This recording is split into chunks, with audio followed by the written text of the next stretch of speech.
and individuality. A warm welcome to Frank Puscher. Thank you, Aaron. Thank you so much. That is so cool. There are so many people here today in the audience. Mr. Unger, welcome. That is great. One thing I must tell you beforehand, it's not worth leaving my presentation early. Wait until the end. The beer outside is only available from 5:45 p.m. onwards. Who was last year? Who was here last year? Euro marketing, not many people.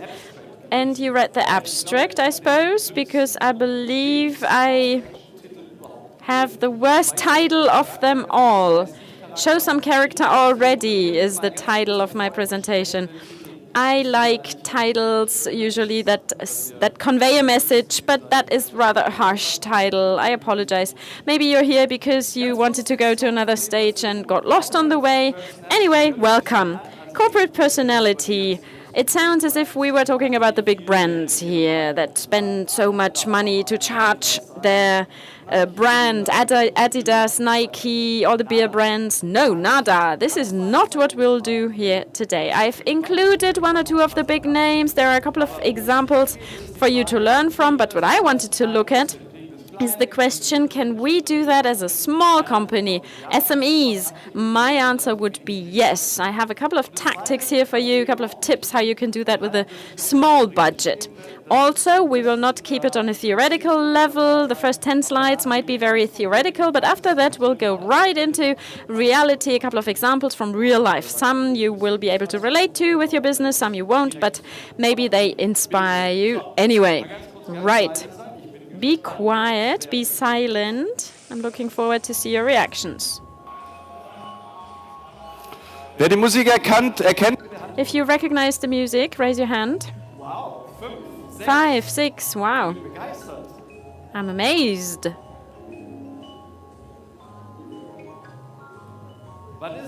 What's the music from?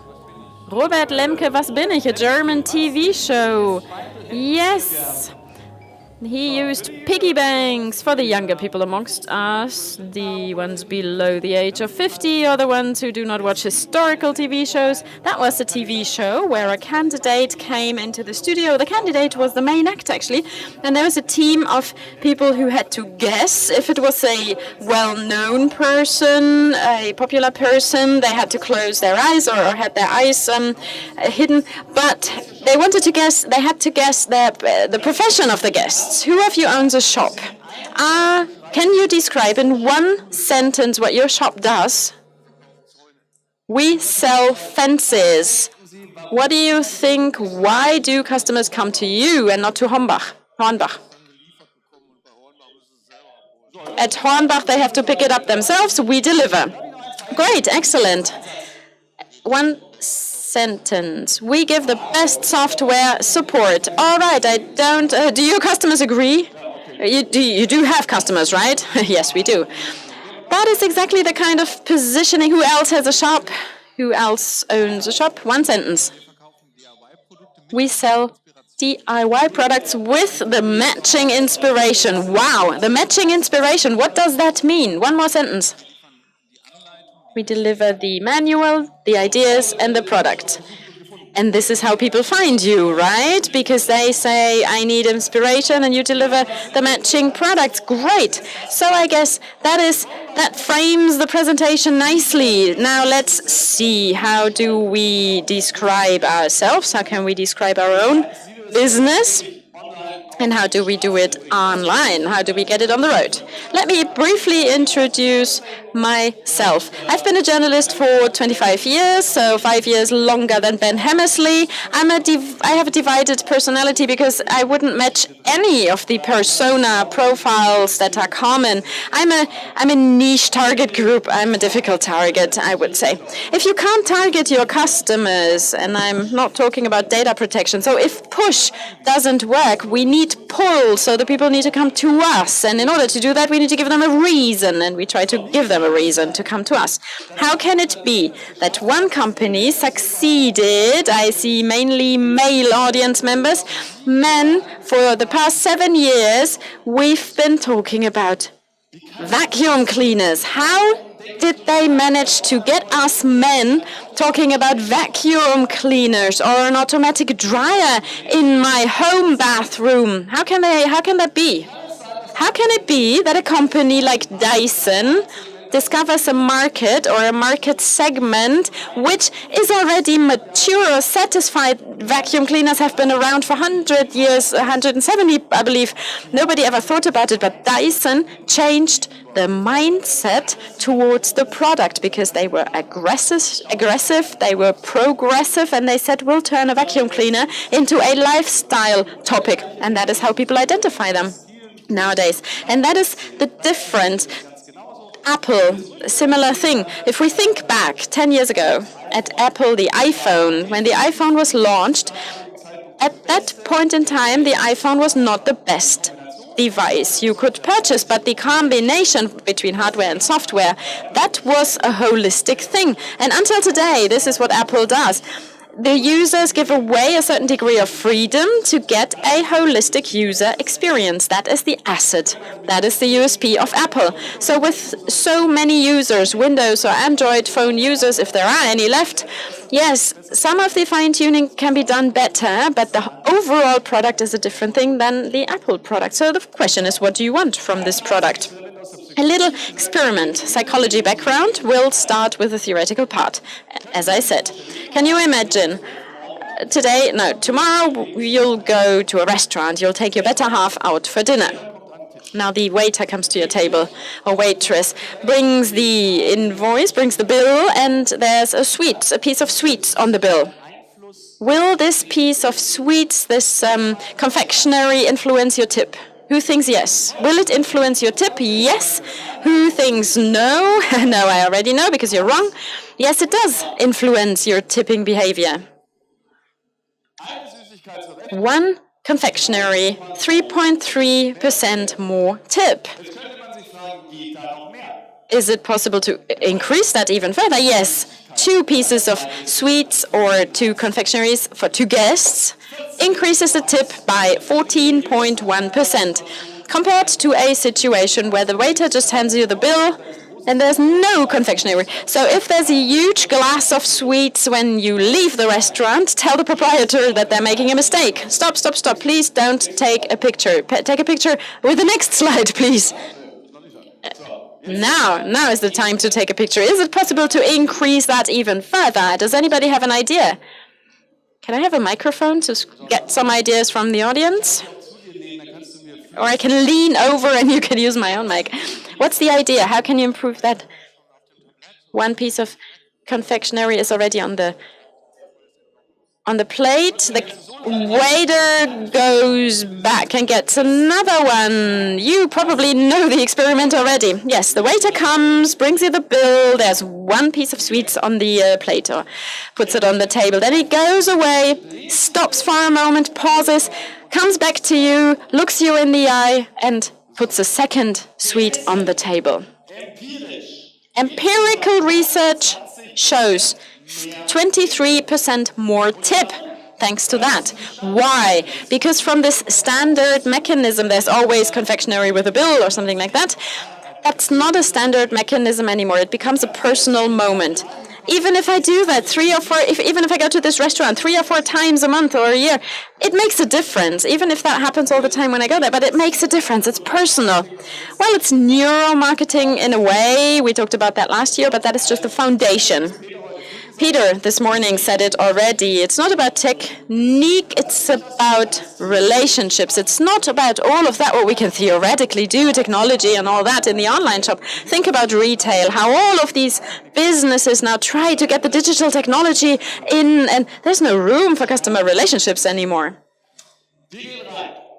Let's go right into the matter. Let's go right into the details. We'll start at the top. How does it look in reality? A simple example. And I said a couple of big brands are in my presentation as well. There's the same cardigan. There's the same jacket. One is Otto, one is Two for Fashion, which is a subsidiary of Otto, by the way. But look at how the product is presented. Different target group, different channels. There's a difference in the feeling that you get when you look at that. And the question arises, and you'll never be able to answer that, is it legitimate as the company Otto will have niche shops, online shops, but will offer our general Otto portfolio? The question is legit, because if two shops sell the same product, exactly the same, have a different target group and have different argumentations, it can become difficult. And of course you have to maintain all that. But essentially that is what we do today. Let's look into the question as to why. Why did I include this in my presentation? Toby said, do something innovative for the people. And I said, well, a workshop where we provide inspiration and work with paper planes and draw pictures. I'm not sure whether that'll be of much help to you, the Shopware Community Day people. But I've looked at two mega trends, content and personalization. And I sort of combined the two in a marriage. The argumentation, that's not an exhaustive list, of course, but that's basically the worlds that we move in, that we live in terms of marketing content, because it changes your search behavior. In the past, we said it's via keywords, but nowadays it's sentences, whole sentences or whole worlds, areas. Google has become smarter, and Google does only look at pages that are relevant, where people stay longer on one page. Secondly, we use voice search. We don't tell the voice search keyword, keyword, keyword, but we say a sentence. I'm looking for a shop that sells pants in the city of Duisburg. That is, semantically speaking, something completely different if you use a whole sentence. Google again. The AI in the background becomes more and more smarter. Searches for local things like a carpenter in Duisburg, that is decreasing. They only look for carpenter because Google knows where we are, because we conduct the search on a smartphone and Google knows where we are, where our location is. This is why we only need to say, all right, carpenter, and they already match it with Duisburg, with our location. And this is why it becomes smarter and smarter. It's a long-term lever, but it's a different lever as if we only did Google shopping ads or in some lists, index lists. We have now expanded possibilities. Let's look at Toyota. Toyota are now working on a hub with regard to CO2. How much CO2 are we producing in our daily lives? Is this worse than that? Butter, for example, produces 7 times more CO2 than another fat spread. How can you change that? It's not about do buy a hybrid at the end of the day, but it's about giving the community that is interested in the topic information about this topic. That is the abstract part. Now let's be a bit more specific. Personalization. According to a Goldsmith study sponsored by Adobe, so be careful when you read these figures, they say it has a business impact. If I'm able to get on a personal level with my customer, then I stand a chance to turn them into loyal customers. Otherwise, I won't, or not to that extent. So they say, yes, it does have an impact on our business. And the last example, a study by Oxford University, they tried this with ads. What happens? It was a Facebook experiment. What would happen if we generated an ad or a means of advertising that is geared towards either the extrovert or the introvert user in the presentation, in the music selection, in the images, in the text? And you'll see the figures in a minute. You, of course, know somehow that they perform better than the generic ads.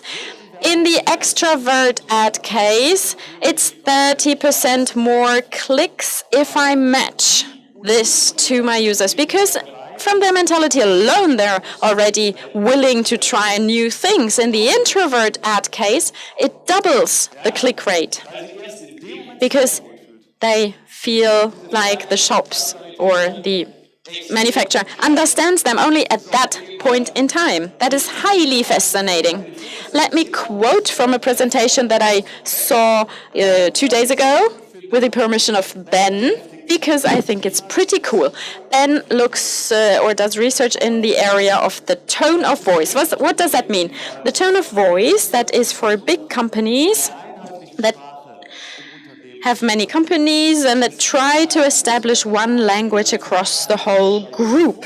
It started with something very simple, like a spell check, a centralized spell check. Acculinks, for example, that is what they started with, but then they generated a glossary of terms. So, for example, this word will be written by all of us that way. We use the same terminology, not only so that the customer understands us all the time, but that we understand each other if there is a certain exchange within the company. That's the idea. Let's look at the results of a training at E.ON. They provided training to 8,500 people, and they saved 860,000 letters/emails per year. But what is more fascinating is this, and that is a wonderful effect of corporate personality. Once the people understand whom they work for which values and why, then they are much more motivated and they might spend 30 minutes longer at their desk. One example that I saw while walking along the street now, we can discuss Subway as an employer, but what I love is... Here's my magnifying glass. Look at how they call their employee. It's the sandwich artist. It's not the guy behind the desk. It's the sandwich artist. That sounds like something, whether the job is worth anything, or we might discuss that. But the name, the title sounds fantastic. Now, and this brings us to the end of the theoretical part. For years, and I did the same, we've talked about the personas concept, namely the idea of how can I put my target groups into segments so that I can go via the emotional approach instead of just via features or something. You can derive that from my argumentation that is exactly where I'm getting it. As a business, I'm trying to build relationships on an emotional level too, not only on the rational level, not comparable to Amazon and others. So is there a conflict or is there not between these two approaches? Just briefly to visualize, this is the Vice magazine. How do they go about it? It's fascinating because these are the personas that they write for. Do you know that? Vice, a big online publication. This is their core target groups. This is whom they write for. But at the same time, it's the core qualification guideline for the HR, so that for the new journalists that they hire. So it's one document for both worlds, customers and new hires. What does that convey? First, of course, a company can cater for several target groups. We've heard about satellite shops and the like. And secondly, is there a difference between push communication and pull communication? Yes, there is. In push communication, I need personas. I need to assume that I can target this or that group. But anything after that in the dialogue, if there's personality involved, then you'll be successful. So the idea is this. How do we get to the desire, the need behind a purchase, the emotion? How do we get there? And how can we address that as a company? I have another example that was, to me, that was surprising. I go back again and again to this online shop because I am so fascinated by a simple topic, business cards. Admittedly, I get retargeting in a crazy amount from them. Come and visit us again and the like. But they differentiated their business cards from Flyer Alarm or others that provided. They turned it into a lifestyle product, and that is how they position themselves. They say, this is your first business card. This is not an exchange of data. It also says something about your personality. And that leads to people going there and paying 6 times as much as they would somewhere else, but they are of a high quality too. The moments. You're familiar with the moments. This concept, this scheme was discussed over the past years a lot, especially in the age of mobile. The question is, at the right point in time, are we in the right place with the right piece of information? With that question, the idea of push breaks. If I try to actively get a message across, send out a message at a good point in time and in the correct context, then it's a high degree of granularity. I need a lot of technology, and that needs to pay back. I need to get back my money. And the information that I provide, I need to have it so that I can send it out once the customer needs it. That's the pull scheme again. And here the personality comes into play again. Corporate personality comes into play here. Why? Because the question will then be, for my customer, just like with that, am I the one to provide my customer with information? Am I the one where the customer assumes that he can get it? You'll deliver instead of having your customer pick it up. Maybe you don't have a car that's big enough for your fence. Maybe you don't have a trailer. There's no alternative. Is that the first approach where you select mentally which company to ask? Whether it's via email, online, or telephone, it doesn't matter.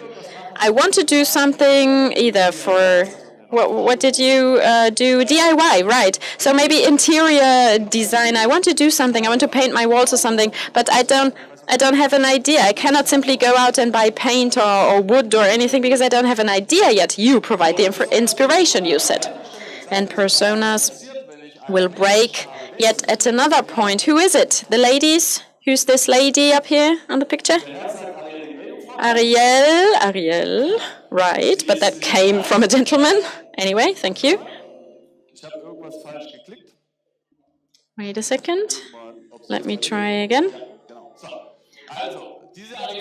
This Ariel is a bit different. Mainly, she's the nice-looking lady, but she has tattoos, etc. So she might be a digital manager. She has a huge budget. She works for a major automotive company. She's a bit stylish, because performance marketing is not something that they do. But at the same time, this lady is the mother of a child who goes to an alternative school. Alternative school and automotive industry, how does that go hand in hand? Once a month, she goes to have her nails done. Yet another topic, beauty. She likes sports. She is even a high-performing athlete. How do I get that into one persona? At some point, the idea of a persona must break, and I must resort to pull because push doesn't work anymore. That's the core message. You can all get this when you look at the presentation again. Wow, that was the hard part. Now the fun starts.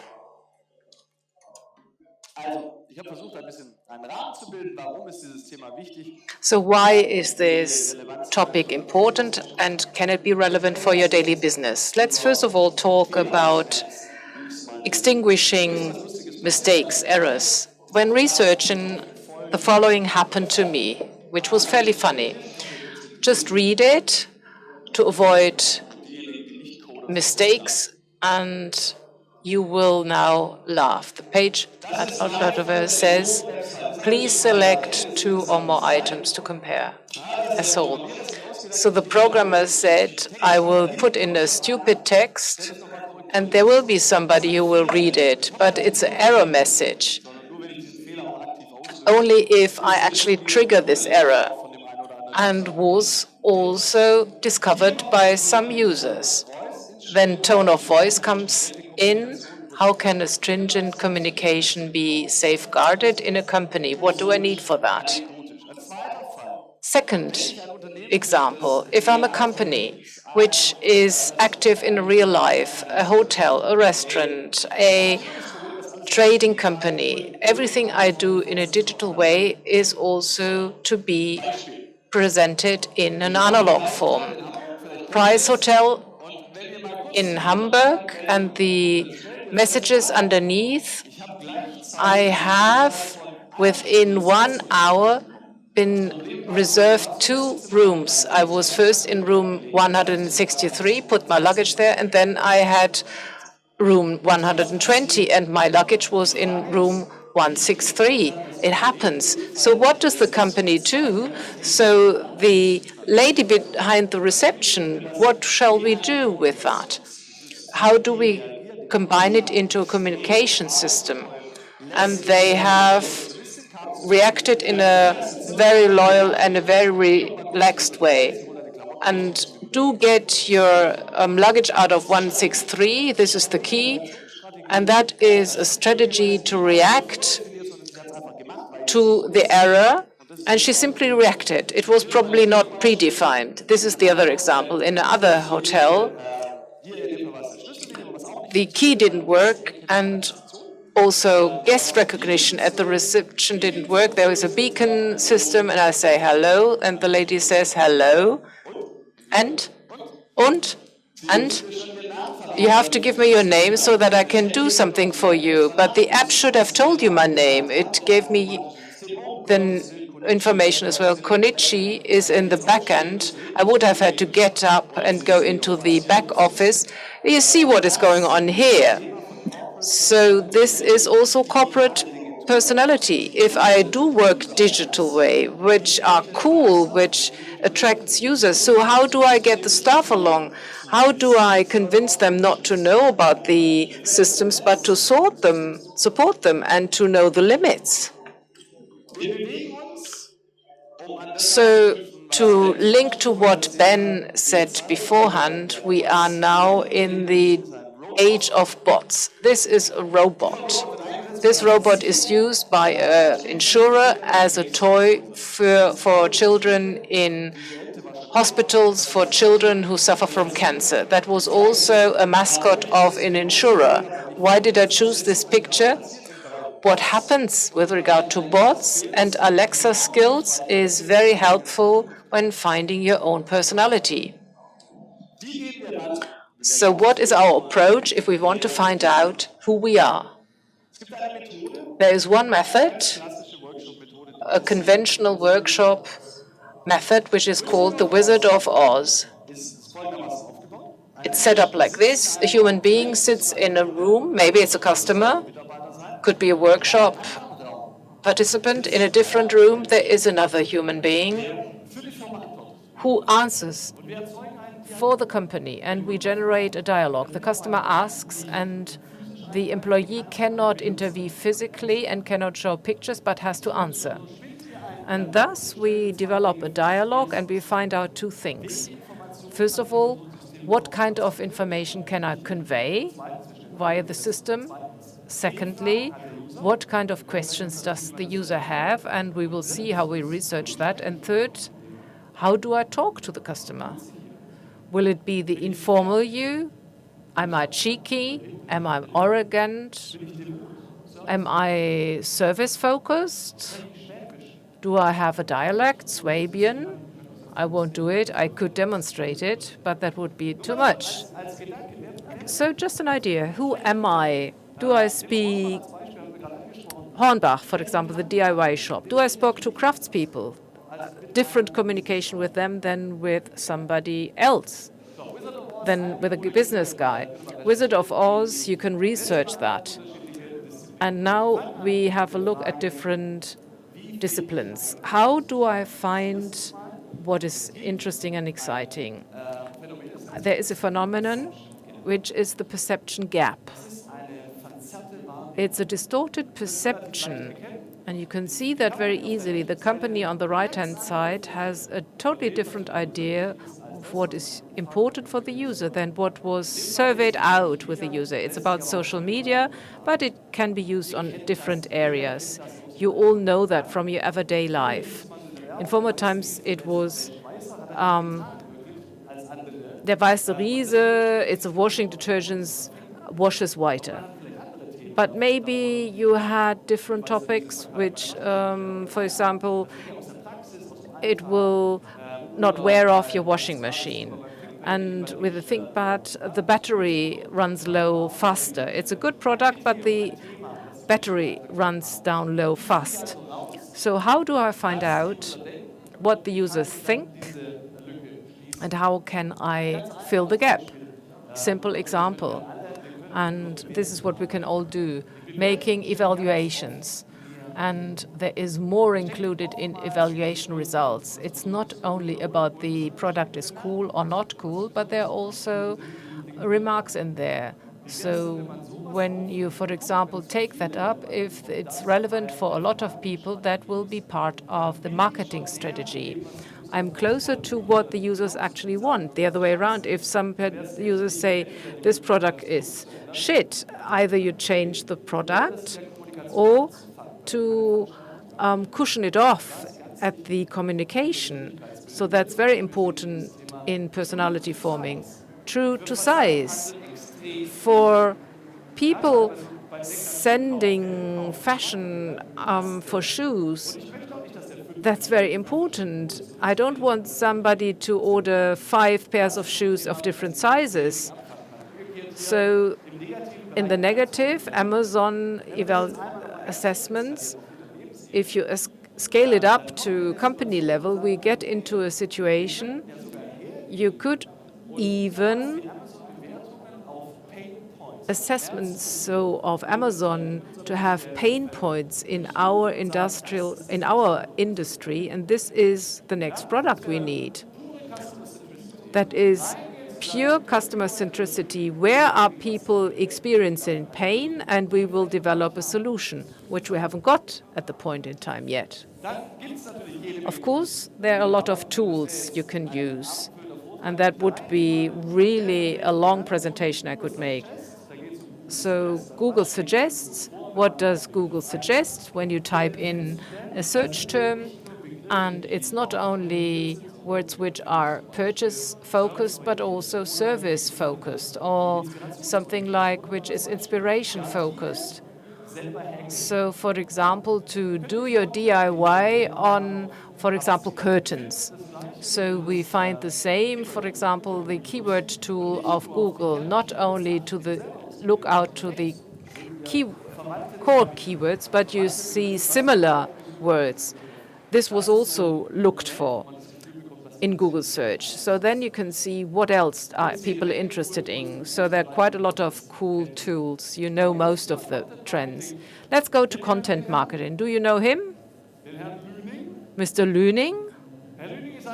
Lüning is one of the most well-known whiskey bloggers. His hobby is his profession. I've got a whiskey store. I've got a blog. And I also get drunk in front of the camera.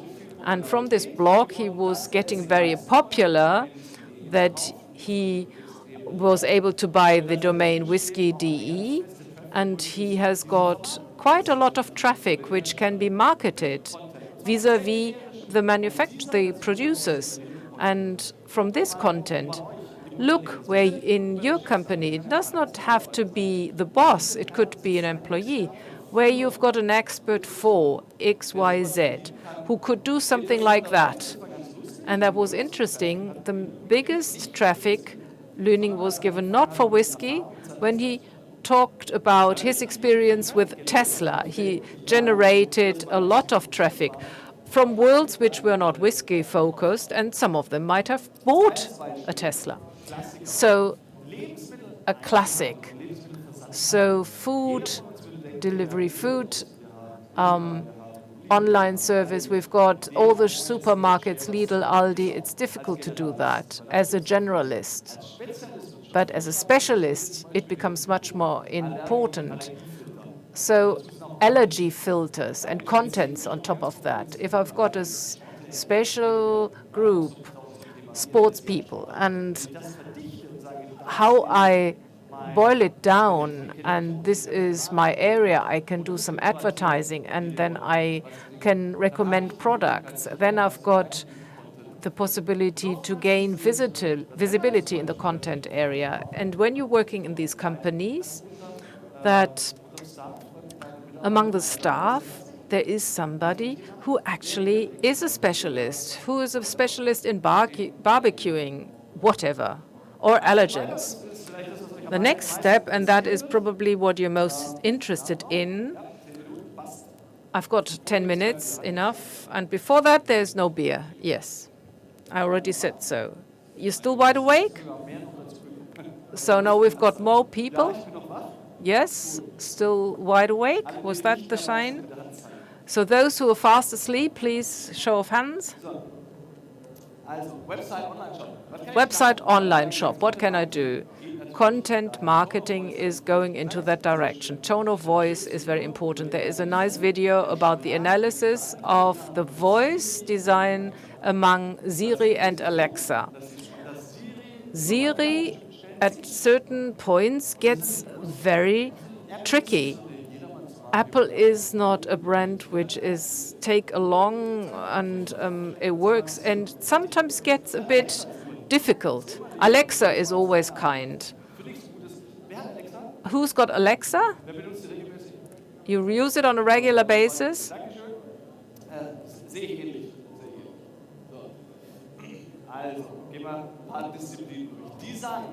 Design.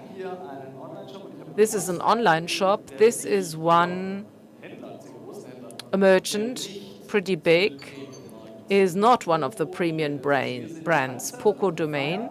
This is the flyer, this is the mobile website, and this is the normal website. It has got a common design, but the important thing is the guys know how to do online marketing. I've known them for a long time. I've spoken a lot to them, and they do their online shop not nicer than it is. Why not? Because they would lose credibility. They say, we are not a high-class online shop. The customers do not expect it, and if we were to be high quality, then we would, in a way, not fulfill the expectations. That's what I mean by tone of voice, to speak one language. Next example.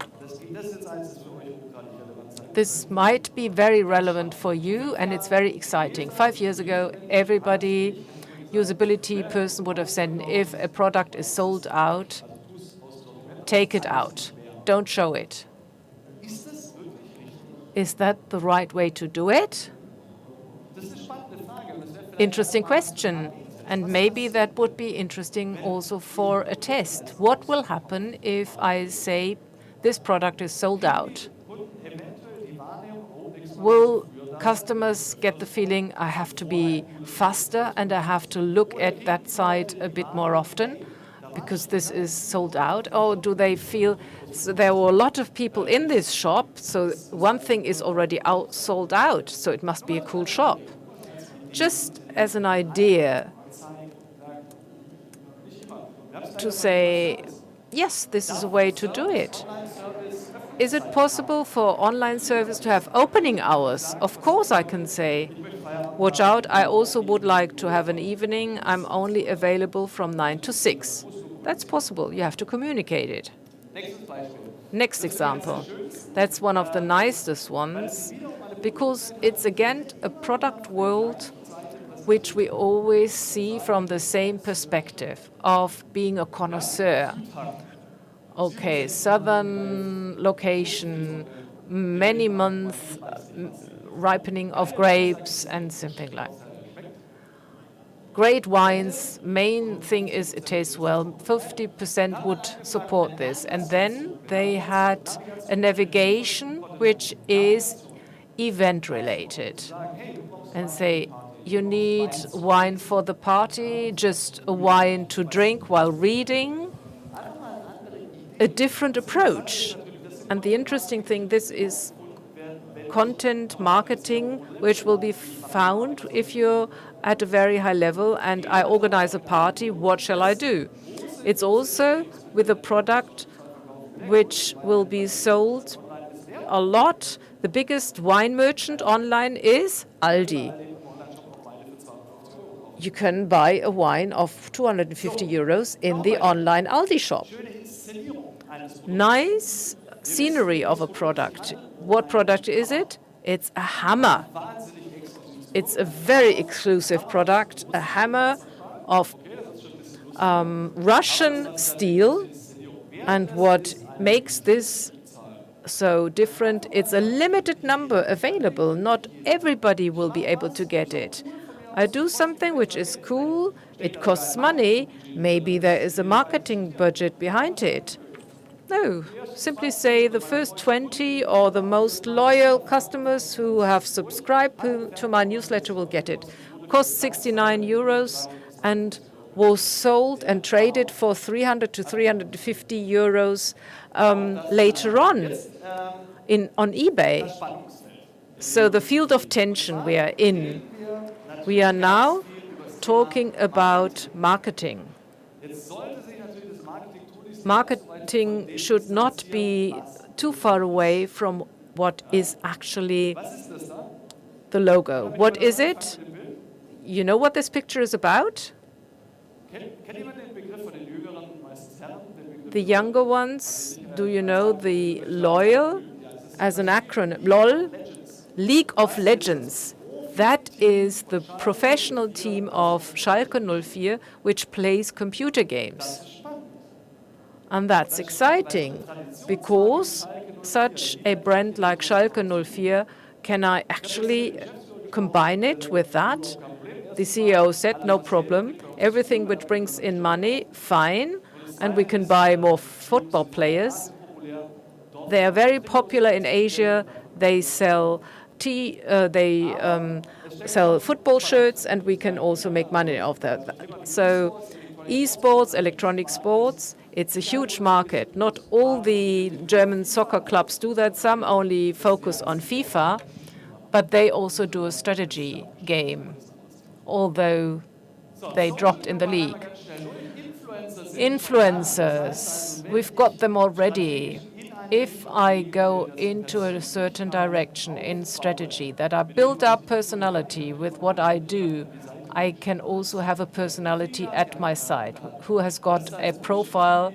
This is bullshit TV. This is how they treat their fans. So if you saw them during the night on the road, you would go to the different side of the roads. So Simon Unger, there is a wonderful case with WWF. Simon Unger was the one who did not attract attention to the protection of animals, but also donations. The follow-up influencers to girls got more attention and traffic, but no donations. So the world of the users to communicate was not so close to the business goal of the WWF. And this is the picture he wrote. My son has birthday tomorrow. Send just a greeting, make a video. And this is what personality is all about. And he did that. I'm lagging behind. I'm sorry. It happens every time. You can get the slides, and I'll just go through the rest. If you want to Google that, 43.3 against Intersport. It's a sneaker shop from Fulda who had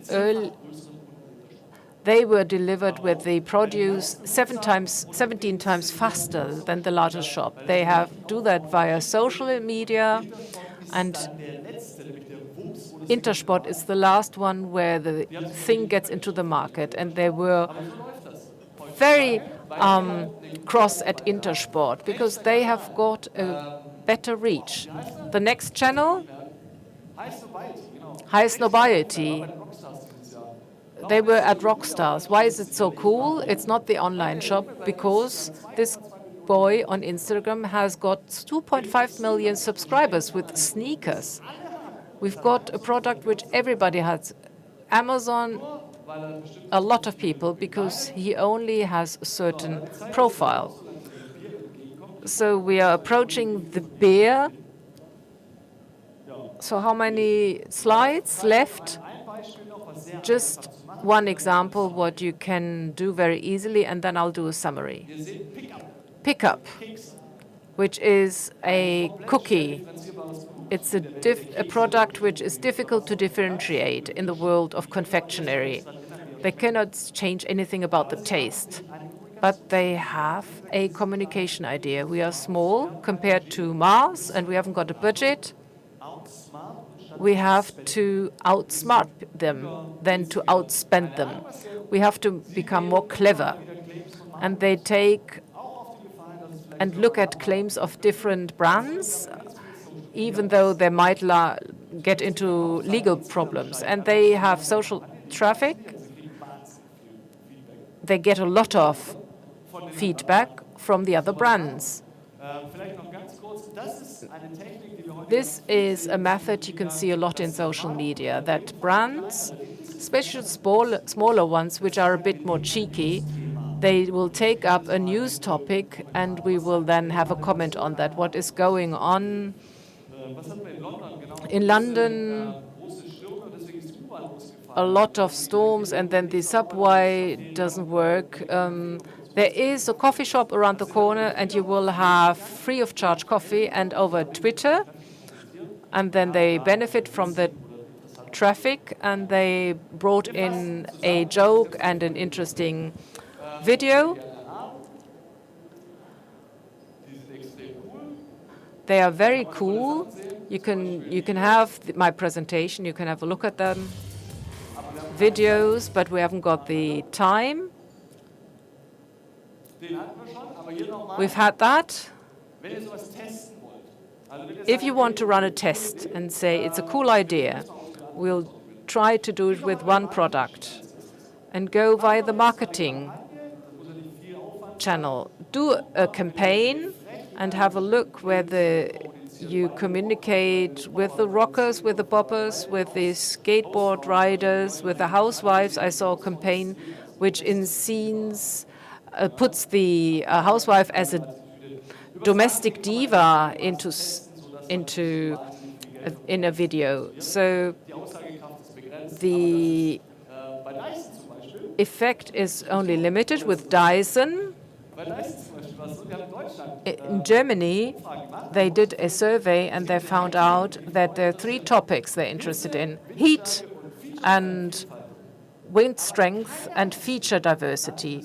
But none of them spoke about lifestyle, especially with Dyson. Well, this has an effect on marketing if I find that out.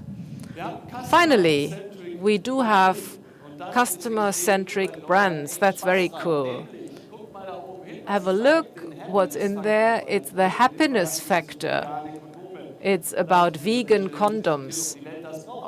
Do we actually need that? Let's not discuss that. Can also have warnings on that. For example, like your order confirmation of an English online shop. Thank you very much. We are so happy about your order that we have thought about a number for you. So the people who had to write this, they probably liked it. I have to skip these. Tough Mudder, Lakitano. It's a very great story. You know the story? The brand simply say, we'll stop everything. And they were top. And what does that mean for the sales and the brand awareness? Bots and anything what you can do in the dialogue area. This is a great training ground. Talk to the customer to create dialogue scenes. Does the customer see me? What kind of questions has the customer got? And who am I? This is the very last slide. Otherwise, it will never end. A few takeaways. First of all, you can also use only small budgets. And Engelhorn in Mannheim has a lot of shops, and they have a new flagship store with a lot of digital content. And I asked the store managers, what is the coolest what you did? You really want to know? It's the business card stand from the escalator, and they will get the escalator, and they know who that is. They had one of the best GPS experts, and they call him if the GPS doesn't work. It does not have to be digital. You don't have to have a big budget. Personality to create loyalty is important, and also employees enjoy what they're doing, and there are a lot of digital tools which will help you. And the very last thing, by Andre Alpa, of one of the experts in search engines. If I treat my customers in a cool way that I will actually personalize the pillow, then you really will celebrate longer than in Hamburg. So that's it. And now it's 4 minutes overtime and the beer is already being presented. Thank you very much. Thank you very much, Frank, for this presentation. You've shown a lot of personality. I think people are voting with their feet. There's beer outside. Don't blame it on them, but you're competing against beer. Frank, thank you very much. From those of you who remain here, do you have any questions? The first one might raise the hand if you have a question. Do you have questions? Nobody seems to have a question. Right. There was something to do with a journey or a travel. No, we didn't prepare the question. We certainly did not. This is a nice approach or concept. We talked about customer journey over the past years, to get to know your customer. That is a storytelling concept. That's the journey of a hero. If you Google that, hero and journey, you'll find it. At the right point in time, you must be the right partner with your business. And the example I showed is Airbnb. Imagine you book a journey, you find a good place to stay at on Airbnb. We all are careful. We think the picture has been created. It might not be real. Of course, we wouldn't take a picture of the construction area right in front of my building. But how can I counter this hesitation, this customer not being sure? But at some point, let's move on. At some point, you have to check out. You need something to build confidence. PayPal, checkout, a TÜV seal of approval, anything that creates confidence. What is important to know is that during the customer journey, there are different topics. It's not only confidence and it's not only inspiration. It might change along the journey. We all know the discussion. Once I'm at the checkout, do I want recommendations at that late point in time in the process, or do I want to check out quickly? So that is a very nice image. You can easily reconstruct it, and it harbors fascinating questions such as, is there a mentor that can help our hero, that is the customer, to cross some thresholds? So that's the journey of heroes. Thank you very much for this wonderful presentation. Thank you to all of you. It was fun to be your facilitator today, and maybe we'll see each other over a beer outside. Thank you very much. Cool.